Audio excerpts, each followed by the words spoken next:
thought, word, sound. Happy is the man who listens to me. Proverbs 8:34. Take care how you listen, for he who has to him shall more be given. Luke 8:18. In these lessons we are revealing action, and only by action can we understand. We can never understand by belief, by mere meditation, by mere suggestions. Nor in the future nor in the past can be found the truth. The truth is not in the past. What is in the past is memory. Truth is not in the future, for the future is hope and apprehension. Then how do we arrive at the truth? Not by mere analysis, for this is only digging up the past. For we can see that the process of mere analysis is a false process. We will discard it. It will drop from us. What is in your mind is dead. It is not a living thing. But truth is that which is living from moment to moment. It must be discovered, not merely believed in, not to be quoted nor to be formulated. To be alive, that is truth. The significance of these words are tremendous. For what is in your mind is already dead. It is past. It is a memory. What you have in your mind for the future is a hope tinged with fear, apprehension. But that is not truth. Truth is a living thing, not a dead thing. Not something that exists in the past or something that exists in the future. Truth is a living presence now. You are that living presence. You have the power to think, the power to create. Only a living presence has that power to create and to think. In your mind, then, the things of the past are dead things and not living things. I am a living thing, but I live moment to moment. You are a living thing and you live from moment to moment. You cannot exist in the past, nor can you exist in the future. You can only exist now as a living reality with the power to think. And creativeness is within that power that is living now, not in the past nor the future. Therefore, analysis is delving into the past. Therefore, it is not truth. It is a false process. A living process is discerning moment by moment every thought, every emotion, every idea. Seeing for what it is, discerning it clearly so that you will understand that it is not truth. You will see that it is a creation of your own. It is something that has nothing to do with truth. But if I am alive now, then I know that I am living. And that living then is the power in heaven and on earth. To know that you are life and living every moment of it, that is truth. These words are pregnant with wisdom. Perhaps your minds will not take in the completeness of what I am saying, but the time will come and the Spirit is within you that will reveal those words to you and reveal the meaning of them clearly to you as time arises in yourselves. That is to say, there is the unfoldment of the individual where the Spirit becomes more and more aware of itself. Aware of its own relationship to one another, aware of its relationship to the infinite life itself, aware of its own creativeness, also aware of that which itself creates, aware of everything that is external to itself. Therefore it becomes consciously aware of itself, not knowing what it is, but knowing that it is. To know this, your mind and heart must be extremely alert and free from all that is false. Is it not so that most do not want to be alive, alert? They want to be put to sleep. They want to escape from the conditions which themselves have created. If you have desire, you will have frustration because you will not be able, as it were, to fulfill your desire. Therefore you are frustrated in your desire. And in this frustration you are desiring escape because you find that there is misery, there is trouble, there is trials, there is tribulations. You are faced with so many things because your desires are not fulfilled, and you try and force your desire to be fulfilled. Therefore, being not fulfilled, there is frustration. The first thing you do is to try and escape from this frustration because it hurts you. Therefore you want to be put to sleep from it as an escape from it. You do not want to be awake to face everything that comes your way, knowing that everything that comes your way is your own creations, no matter how they are. The boomerang always returns to the foot of the thrower. If you understand everything, then you will be free. But if you are caught up in your desires, caught up in your frustrations, caught up in your desire for escape, then are you free? But if you can discern that you are trying to escape and the means by which you are trying to escape, you can free yourself. But if you are not aware of the means whereby you are trying to escape, you will be caught up and you are creating more misery. Is that not so? But these things are your own creations, are they not? When heard like children, they want their mother's apron strings where they can shelter from the storm. Is not the storm the result of our relationship to others? If we can discern this relationship by understanding ourselves, then only can there be freedom and not mere false protection. What is your relationship to one another? Are you using each other as a means to an end? As a piece of furniture for your own benefit? If that is your relationship to one another, there can be no relationship at all. There is no communion between one and another. How can there be any communion between each other when you use each other as a piece of furniture for your own ends, for your own means? There can be no relationship. But if you mark my words, your relationship to your brother, your sister, to your neighbor, is your relationship to God. Because you have never seen God, but God is manifested in your neighbor, and that is your relationship to God. Then you will say you are a child of God, but don't you see that is but only an idea you take into your own prison and is of no value to you? Is it not so that we despise one and cherish another, and then we claim to know the truth? Is this not the height of contradiction? If we can discern the falseness of our claim, then we will discover the truth. But if our action is in contradiction to the truth, how can we claim to know the truth? If we are influenced by what is in our minds, if we are influenced by our experiences, then we will hate one and cherish another according to our experiences and reactions. What is in your mind is dead, is the result of your experiences, is the result of your reaction to things and people. Is then your continual reactions in the future or in the present based upon these experiences and reactions of the past? If it is, you are living in a world of illusion, and you are only creating more misery because you do not understand yourselves. But if you understand yourselves, you will understand your actions, you will understand your reactions, and you will know what your mind is built for. And then you will know what is false and what is true. It takes wisdom to know that which is false and that which true. But wisdom is given unto you. If our experience is the foundation of our actions, then the truth is not in us. Because your actions is according to your experience, according to the past. But if I am a living reality, I know I am life. I know that I am conscious. I know that this consciousness is the power behind the intelligence that is always active. I know that there is a substance that is also perfect in itself. Here I see the Trinity of the infinite. Consciousness, intelligence, and substance, the Trinity which is perfect in itself, out of which everything is created. I know that if I am aware of this wisdom and allow this wisdom to manifest through my consciousness, then the intelligence will perform the perfection according to what my consciousness is aware of in the perfect substance that is the basis of all form, yet not form itself. If I am aware of these things completely, then I can see clearly that I am free, am I not? Form does not hold me because form is a limitation. If form holds you and your body holds you, you are limited according to your idea of the body. If your mind holds you, then you are limited according to what is in your mind. If you are conscious of freedom, conscious of a reality that is free in itself, that is creativeness, that has by its side an intelligence that will act according to what the consciousness is aware of in a substance that is perfect in itself, then you will know that you are free and the form has no longer any power over you. One day you will realize these words. Perhaps at the present, you have not yet comprehended the fullness, the greatness of. Even those words of mine are relative, they are only directing you to something that is within yourself. That you must find. I cannot give it to you, but it is there. It is the pearl of great price. It is beyond all possessions that man could ever have. It is the creativeness behind all creation. And when man has that and is humbled, then all things are possible unto him. And there is nothing impossible to him who knoweth this truth. If the truth you know is built upon what you have read and heard, then it will be superficial, it will be on the surface, will be a belief. But a belief is not the truth. A sensation is not the truth. The word truth is not the truth.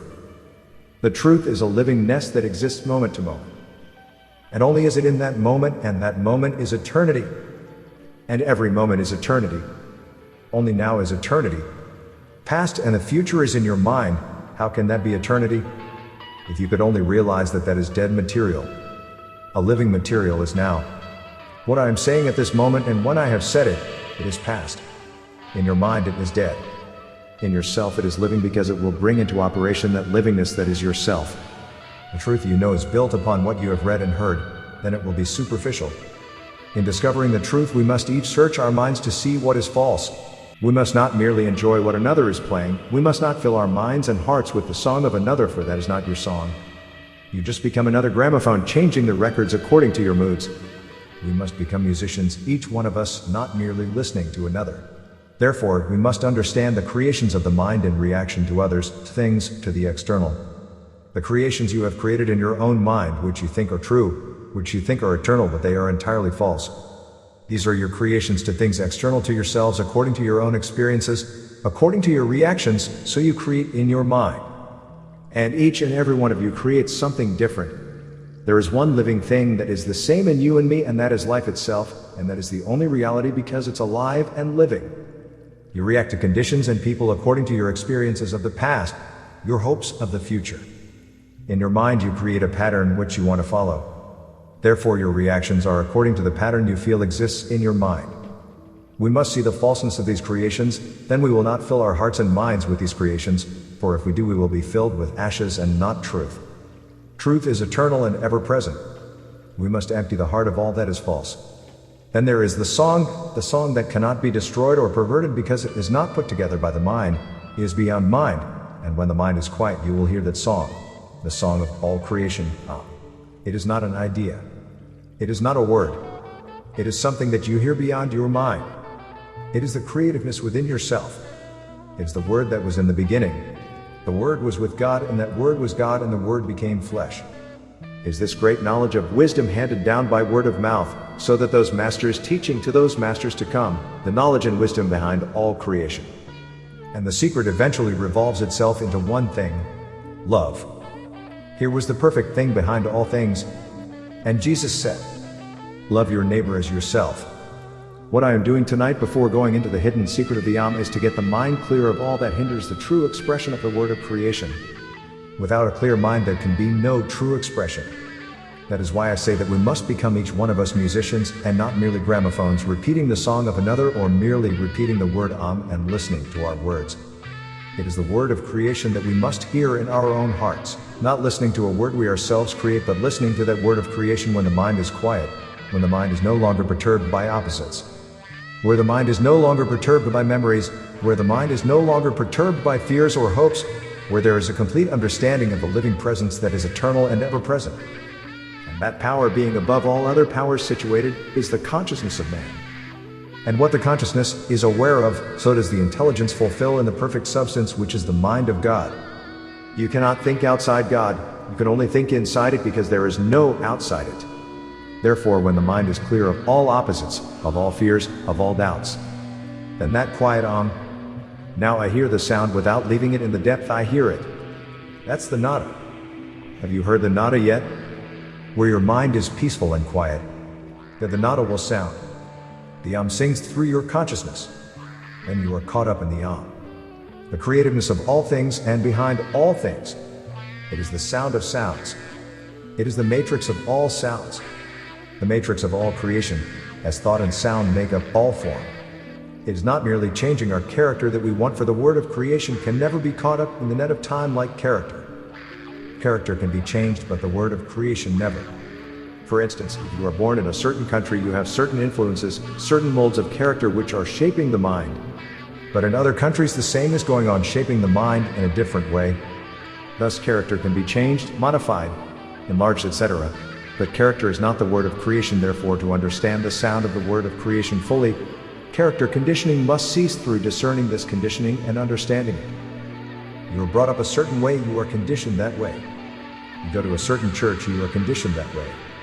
If you belong to a particular political or religious sect, you are conditioned that way. That is your conditioning. But are you aware of your conditioning? No, you believe in what you have heard and has been told and how you have been conditioned. You're always reflecting your conditioning. You are not reflecting truth. You think you are, but you are a liar all the time. Not because the whole of your basis is based upon lies and not truth. Where there is confusion of ideas, there can be no truth. Where there is confusion of religion, there can be no truth. These are things that you quarrel about. You cannot quarrel about truth because you do not know it. You only quarrel about an idea in your mind that is dead, that is not the truth. Because truth is not an idea, truth is not a religion. Truth is not a philosophy. Truth is none of these things. Truth is a livingness now at this very moment, from moment to moment. I am the truth, I am the life. Therefore, to understand the sound of the word of creation fully, character conditioning must cease. Through discerning this conditioning and understanding it, thereby becoming capable of making immediate adjustments, this is virtue. Virtue is not the denial of a vice. It is a state of being, and being is not an idea. Therefore, the one who cultivates virtue is not virtuous. Because there is good and evil. Can you be virtuous with evil in your mind and you are searching for good? Can you be virtuous if you are confused with opposites? I am the living presence and no one can deny that. That is virtuous, that is being. To experience that which is not an idea, the process of ideas must cease. If you want to experience that which is not an idea, the process of ideas in your mind must cease. You must not try and make it an idea. Have I not told you before that meditation is not the subjection of the mind to a particular idea or the holding of the mind in subjection with the idea that you can find truth? Meditation is none other than discerning all that is false in the mind, so that it will dissolve away. And when these opposites, contradictions in the mind cease, when the process of ideas cease, then truth is found. It itself is free, and in that freedom alone can it be experienced, and in no other way. The word of creation is not an idea, it is a reality beyond the process of ideas. Yet this word is within each one of us and is not affected by ideas, but can only be known when the process of ideas ceases. Therefore the word of creation must not be an idea in your mind. The word cannot be an idea only in your mind. I am taking you beyond my mental state into what the masters know and understand, and what they know of creation. And immediately you become one with the word of creation. All power has been given unto you in heaven and on earth, because you become that word, you become the Christ of God. The Word that was with God, and the Word that was God, and the Word that was made flesh remains immortal. It is the most difficult to explain in relative terms, yet only in these relative terms can I bring you to know what is beyond the relative. I cannot explain truth to you. Anyone who says he tells you the truth is a liar. Do not believe him, because he does not know. And those who tell you that they do know, you will know that they do not know. But through these relative words of mine, in pointing out all that is false and relative, you will come to the truth yourselves, and you will find that great pearl, great price that is greater than all the possessions that man could ever have, even in heaven or upon earth. The Trinity of creation we see in operation everywhere is combination, preservation, and transformation. What is termed disintegration is but transformation. In trying to find the ultimate sound formula behind all creation, we must learn from nature herself, where the process is continuous beyond time. The word exists eternally beyond time. What you call time is a relative thing. When we have awakened to the illuminating soundless sound of what a wonderful thing. I wish I could bring you into it. Only the time will come and you will find it yourselves. But it is the most exhilarating, the most thrilling feeling you could ever have, is to listen to the soundless sound of the beyond the ultrasonic range. When we have awakened to the illuminating soundless sound of the vibrating in the ultrasonic planes and still higher planes, and realize this infinite creative power, we have discovered one of the greatest secrets in heaven and on earth. Remember, there can be no sound without thought, and there can be no thought without consciousness, and there can be no consciousness without life. Therefore, life alone is creative. Represents the trinity of sound in all creation. From the very high to the very low, it is the same sound vibrating throughout the whole universe. It is the Word of God that becomes sound. The invisible becomes visible in exact proportion as the sound vibrates. The vibration of the invisible thought. Thoughts that pass into my mind from some remote control, thoughts that move into my mind and giving expression through my mind, and are formulated in your mind through the medium of sound. The thought invisible from this remote control, the medium as it were through which these great thoughts come. And through the instrument of the brain, the nervous system, the mouth, the tongue, and the lungs and the chest. The formation of the word then is formed according to the thought that strikes the consciousness, and it comes forth in the sound of the word to be formulated in your own mind. Sometimes people wonder, how is it possible for him to know all these things? But I always say, of myself I am nothing, it is the Spirit of the Father within me that knoweth all things. And it is true. This remote control, this remote direction through a consciousness that becomes conscious now, in tune. As Paul says, put on your armor, and that is what you put on, an armor. One day you will find yourselves how to put on this armor, how to become in tune with the great spiritual forces, how to become a medium through which the great thoughts will flow just as your mind then receives them. The consciousness receives them internally just like a wireless set. So are they modified completely through the instrument and given forth again in sound so they can be heard with all people within range. How wonderful we are made! Yet how simple is the process of this receiving and projecting. How simple is the truth! I and the Father are one. But how mighty is that truth? And when I think always in my time, when I think of the things that I see, the words that I write and people speak to me about them. In my own mind, quietly I say to myself, of my own self I am nothing, it is the Spirit of the Father within me that doeth these things. Then I lose all this stupidity, this sort of self-aggrandizement, this foolishness, this desire for approbation, because I know it leads me away from that which is really true. The majority of people are always expressing their own personalities. But I say, Allow that which is supreme in itself to manifest itself through the instrument that it created for its own expression. Then there is freedom of thought. The words flow freely without interruption, without difficulty, without thought. I do not think what I am going to say before I speak to you. As a matter of fact, I do not know what one word should come after another. I am convinced of the fact that at that moment the word will be given. All sounds are built from these three basic notes which constitute all sounds. The method and expression of these sounds will be given by word of mouth because they cannot be written. Thus all masters handed down this secret to their cellists by repetition. And it is the repetition of this truth the mind must see, so that it clears the mind completely of all the things that are false. And as the word is sounded within the self, then within the consciousness the sound is spared, and then you reproduce it in exact accordance with the sound you receive. The whole body becomes filled, vibrating with the sound. Every atom of the body is vibrating. It will keep on vibrating like this because I have touched the nada, the sound of creation. Now you will feel this form of vibration within yourself. You will still go on. I could remain in this consciousness for a long time. Still you would feel the vibration, the sound of the nada, the invisible sound of the nada. Has it stopped yet? Has it? It keeps going and going and going, is it not? All the time you are feeling it. Sounds of the invisible in the ultrasonic range, the sound is going still. The body is filled with it. The magnetic aura is expressing it. Nothing now can come near the magnetic body, it cannot enter it. There is no thought of any kind can enter into this magnetic body surrounding me at the present time.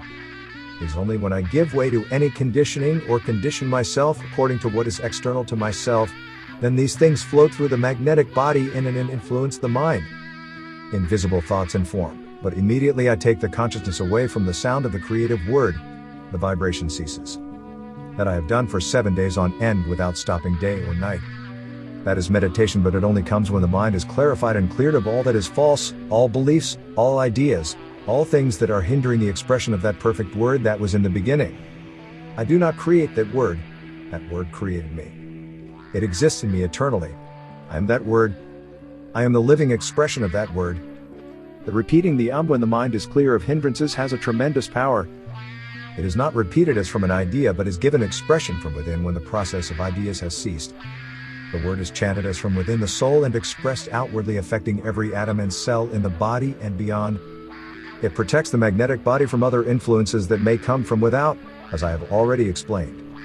The enjoyment obtained from the repeating of the magical formula, Om Mani Padme Hum, with its fortifying effects, has to be experienced to be realized. In the monasteries throughout Tibet, the lamas repeat this word, Om Mani Padme Hum, hundreds of times, but they are only repeating it. The lamas are not yet conversant with the complete truth that I have told you. Only the masters are conversant with it. And I am giving you some very secret information that has a tremendous power. But perhaps you will need it someday in the not far distant future, then the Spirit will lead you. The Spirit, which is the Comforter, will come to you and will make known to you all the I have already said. When we begin to understand that matter is but a combination of atoms combined by the force of certain notes, sounds or vibrations, speech provides the avenue to hurl atoms of energy into activity in the production of form. It also has its destructive role in the disintegration of the atoms of form, which we call transformation, for nothing can be destroyed, only transformation takes place from one form into another. This is the fundamental secret in the creative power of the word of man. When this is known, there is extreme care exercised in the utterance. For like lightning we send forth, and like lightning it returns again according to the potency of the word. So does it draw to itself with immense impact the concrete image of its original purpose. My word shall return unto me void, but will accomplish that which it has been sent forth to do. Some of you image, some of you wonder how these so-called miracles take place in your midst. There is no such thing as a miracle. When we understand the law inherent behind that particular so-called miracle is understood, the miracle disappears, understanding takes its place. Thus we see the tremendous risk taken by those people who ignorantly violate this sacred law. Fortunately for the ignorant, there is very little power in their words. In Matthew 12:37, Jesus says, "By your words you will be acquitted, and by your words you will be condemned." Therefore, through the magic potency of the thought word sound and the magnetic power of the voice, we have in our hands the greatest secret of the timeless, the ever-present life. And only is the ever-present life capable of giving expression to voice and sound. That is why I say, I am the truth, I am the living truth, and I voice. My voice is the expression of the living truth because there can be no other means. And my voice can only be heard from moment to moment. And each moment is the expression of the livingness. The ever-present truth, the ever-present life. I am that life. Is it not necessary then that we select carefully our thoughts and words built not upon memory or experience but with the understanding of the ever-present life which alone gives power to thought and words? Try to inspire those you meet with words of truth. Be optimistic at all times no matter in what company you may be, discerning the conditioning that has taken place. Never argue with ignorance, it is a fool's paradise. When you know the truth you will never argue because only ignorance argues with ignorance. Truth cannot argue with truth, neither can truth argue with ignorance. The light in the world, the darkness comprehended it not. But the light is the light of man, but the darkness does not overcome the light, but where there is light darkness disappears. Learn to relax and speak in eloquent tones with words composed from a healthy state of mind. Learn the skill of using convincing words to attract attention towards that which is constructive. You will discover that words are priceless jewels and must never be wasted in idle talk. Feel the power and effectiveness of your word, wherever you are remembering the source, from moment to moment making your words divine. From moment to moment making your words divine. From the heart of truth a sacred hidden treasure will pour out, radiating beams to dispel the darkness and ignorance wherever it may be. Little do the masses realize the damage to humanity caused through the perversion of the truth through the press, radio, stage and screen. These subtle instruments creating trends of thought which later become the creative power of speech are doing untold damage to millions of people who are led to destruction, yet how ignorant are they of the fact that the rebounding process of these words spoken and written affect those who express them. Remember, I am not propagating a truth. I am not giving you an idea. What I'm doing is to help you to see what is preventing you from directly expressing truth. The word truth is not truth. If you are merely speaking the word truth, you have done nothing. If you do not know that you are now, you will never be tomorrow. If you are not brotherly now, tomorrow will not make you, for it is also the now. If you have your mind full and your heart empty, truth will not reveal itself. Only when the mind is still and the heart full does it reveal its great creative power, and this creative power is love. I will say again, love. So deep in your heart must this be full, overflowing. For the mind must be empty of ideas, images and beliefs. They are the contradiction of love. Love knows no ideas. Love never contradicts itself. Love is a living force, an idea is a dead one. Love is the expression of that which is eternal and ever-present moment by moment. I am life. Translated from Isaiah. Honor not the truth with your lips while your hearts are far remote. Your religion is a mockery, a mere tradition learned by rote. Benediction. O blessed truth, thou art ever-present and eternal. Thou alone art my guide, my friend, my staff that comforts me. When I heard thy voice in all creation, I knelt before thee. As I did so, I heard thy voice also within me. My mind was silenced. My memories dissolved, for I knew thee alone. And forever afterwards I knew what was false. This knowing kept me close to thee forever. O blessed eternal truth,